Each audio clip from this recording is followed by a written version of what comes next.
આપ સૌ મિત્રોને મારા જય શ્રી કૃષ્ણ। આજે આપણે સેવાની ખુમારી, દયા, ભેટ અને દાન વિશે વાત કરવી છે। જેના મુખે અન્નનો ઓડકાર આવ્યો હોય, જેણે ખરાબ સમયમાં અન્ન ખાવું એ કેવી રીતે ભૂલી શકાય। કહેવત છે ને મિત્રો કે જ્યાં હોય અન્નનો ટુકડો ત્યાં હોય હરી ઢુકડો।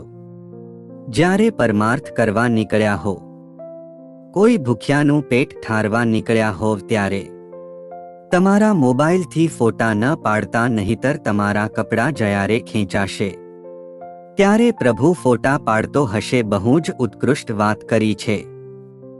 ઉપકાર કરવાની ભાવનાથી કરેલ કોઈ પણ સત્કર્મની પ્રભુ નોંધ લેતો હોય છે। એક વખત એક સેવાભાવી સંસ્થાની અંદર કુદરતી આફત વખતે સેવા કાર્ય ચાલી રહ્યું હતું। આ દરમિયાન એક દાદા જૂની ધોતી ઉપર બંડી પહેરી રિક્ષામાંથી નીચે ઉતર્યા।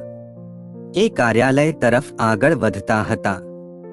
એક હાથમાં લાકડી, બીજા હાથમાં ઝોળી, આંખે ચશ્મા, પગમાં જૂના ચંપલ, છતાં ચાલમાં ખુમારી હતી। એ કાર્યાલય તરફ આગળ વધ્યા એટલે ત્યાંની ઓફિસના કર્મચારીએ દાદાને રોક્યા। દાદા, લાઈનમાં ઊભા રહો અથવા અહીં બેસો, તમારો વારો આવે એટલે બોલાવશું। દાદા બાંકડા ઉપર બેસી લાઈનમાં ઊભેલા વ્યક્તિઓનું નિરીક્ષણ કરી રહ્યા હતા। લોકો મોઢા ઉપર પોતાની ઓળખ છુપાવવા માટે રૂમાલ કે ઓઢણી ઢાંકી ટિફિન પકડી લાઈનમાં ઊભા હતા। કોઈ મોબાઈલથી વિડીયો ઉતારતા હતા તો કોઈ ફોટા પાડી રહ્યા હતા। આવા સંકટ સમયે સંજોગોના શિકાર બનેલ વ્યક્તિઓના પણ ફોટા અને વિડીયો ઉતારી અમુક લોકો નીચ હરકતો કરી વિકૃત આનંદ મેળવી રહ્યા હતા।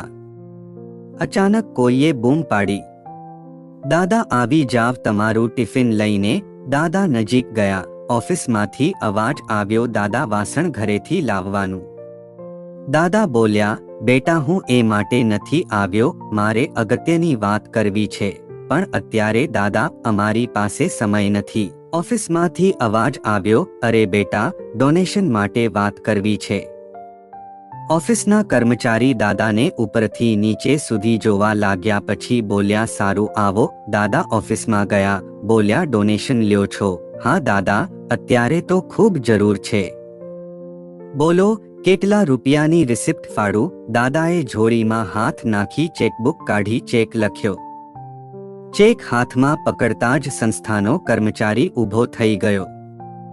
2 વખત મીંડાઓ ગણવા લાગ્યો।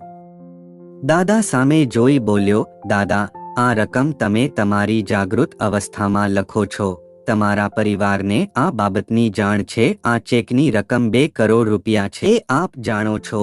હા બેટા, મારા પરિવારને ખબર છે અને ચેકની રકમ 2 કરોડ રૂપિયા છે પણ હું જાણું છું। વધારે ખાતરી કરવી છે, પણ આ ચેક સામે તમારે મને એક વચન આપવું પડશે। બોલો દાદા, આ સંસ્થામાં આવતી દરેક વ્યક્તિ પીડિત હોય છે। તે કોઈ પણ ખરાબ સંજોગોના શિકાર બનેલ હોય છે। આવી વ્યક્તિઓના ફોટા પાડવા, વિડીયો ઉતારવા યોગ્ય લાગે છે? ના દાદા, આ કોઈ કીર્તિદાન નથી બેટા। તેથી બસ મારી એક નાની શરત છે। આ સંસ્થામાં ફોટો તથા વિડીયો ઉતારવાની સંગતાર મનાઈ છે। આટલું બોર્ડ મારી દેજો। કાર્યાલયનો સ્ટાફ દાદાને હાથ જોડી બોલ્યા, દાદા કોઈના પહેરવેશ ઉપરથી વ્યક્તિ વિશે અનુમાન ન બાંધવું જોઈએ। અમે તમને ઓળખવામાં ભૂલ કરી। દાદા, દાનની રિસિપ્ટ કોના નામે બનાવીએ? દાદા બોલ્યા, દાન નહીં બેટા, ભેટ બોલ। રિસિપ્ટની તો મારે જરૂર નથી, છતાં પણ આપવી હોય તો મારા નામની જગ્યા એ લખ। કૃષ્ણ અર્પણમ। બેટા, ધરતીકંપ વખતે તારી સંસ્થાનું ઘણું અમારા પરિવારે ખાધું હતું।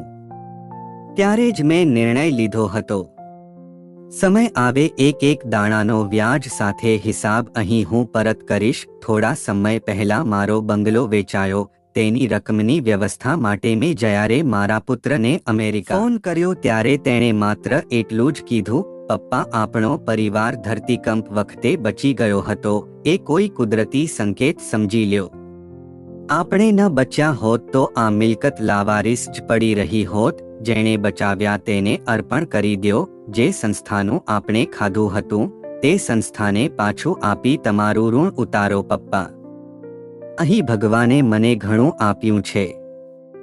પુણેનું ભાથું ભરી લ્યો, મોડું ન કરતા. જ્યોત સે જ્યોત જલે. સેવાભાવી સંસ્થાઓને કોઈ આપશે તો સંસ્થા ચાલશે બેટા. હવે જાત ચાલતી નથી. કાયમ માટે હું અમેરિકા જાઉં છું.